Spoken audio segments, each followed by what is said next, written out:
butuh dari adanya penangkapan terhadap Kepala Dinas Tenaga Kerja dan Transmigrasi Provinsi Sumatera Selatan beberapa waktu lalu. PJ Gubernur Sumatera Selatan mengeluarkan surat edaran kepada seluruh kepala dinas untuk tidak KKN.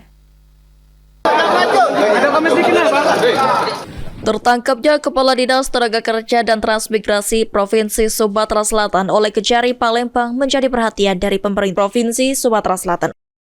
Untuk tidak terulang lagi kejadian tersebut, PJ Gubernur Sumatera Selatan Ellen Setiadi telah mengeluarkan surat edaran kepada seluruh kepala dinas Provinsi Sumatera Selatan untuk tidak terlibat KKN.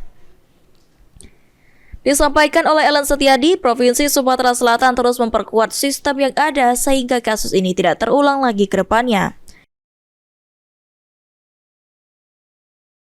Masih sudah keluarkan edaran untuk mengingatkan kembali seluruh kepala dinas, para pejabat di lingkungan Pemprov untuk tidak melakukan KKN. Kemudian kita ingatkan untuk memperkuat pengawasan dan sistem whistleblowing system.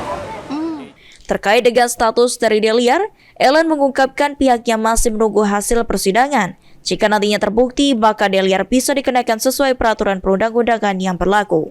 Tim Liputan PAL TV.